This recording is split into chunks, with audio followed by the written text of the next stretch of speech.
म्यामलाई लास्टमा के भन्न चाहन्छु आई लभ यु भन्नुस् लभ यु त मैले भनिरहेको छु म्यामलाई हेर्नुहोस् आज तपाईँ के तपाईँ छोरो पठ चलाउने तपाईँ एउटा भाडा गाडीमा हिँड्नुहुन्छ हेर्नुहोस् त कुनै दिन तपाईँ कारमा सर नेपाली ब्रोले रानी जस्तो बनाएर तपाईँ अफिस लान्थ्यो घर ल्याउँथ्यो हाम्रो घरमा के खाने खाना नपाएको पिज्जा खाने कि फ्राइड राइस खाने अनलाइनबाट आउँथ्यो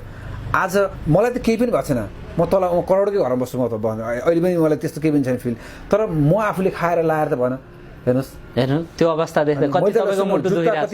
कति मुटु पोलिरहेछ हो के मेरो छोरोले चाहिँ मैले देखेँ पठाउ चलाएर चप्पल लाएर चलाउँदो रहेछ कि त्यो कुरा मलाई पीडा भएर मैले सबै कुरा भुलेर अब हामी पहिलाको स्थानमा हेर्नु मैले टिकटक लोड गरेर सबै भाइरल भइरहेछ हामी कस्तो घरमा बस्थ्यौँ हामीसँग कस्तो खान्थ्यौँ होइन हामीसँग कुकुरै घरमा 3-4 लाख पनि कुकुर पाल्थ्यौँ र त्यो स्थानमा चाहिँ अब फर्किनुपर्छ म यो बच्चाहरूलाई भनेर चाहिँ म के आफू चेन्ज भएको छु र उहाँलाई के भन्न चाहन्छु नि हाम्रो चाहिँ अब केही सबै पुरानो कुरा बिर्स्यौँ कानुनी प्रक्रियाहरू केही छ त्यो कुराहरूले मेरो जीवन चाहिँ बर्बाद भइरहेछ म अहिले चाहिँ ह्याम्बर भइरहेछ त्यो कुराहरूलाई हामी सल्भ गरौँ र मैले गर्नु पनि के तपाईँलाई फेरि अब तपाईँलाई महिनावारी चाहिँ बच्चाहरू फिस तिर्नु पर्ने हो कि तपाईँलाई पनि केही गर्नु तपाईँबाट केही गल्ती पहिला भएको थियो भने त्यसको लागि नै सरी भनिदिनु भन्न चाहन्छु र तपाईँ उहाँलाई के भन्न चाहन्छु नि अब तपाईँले चाहिँ अब मैले पनि नगरेकी अपराध भइरहेको छु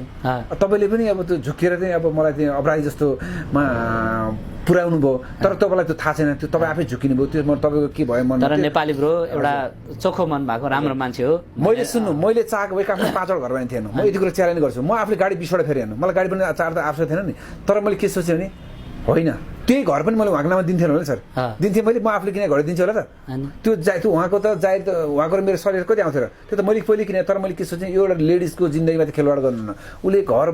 आमा बाउ छोडेर आएको छ र उसलाई केही गर्नुपर्छ भनेर दियो नि त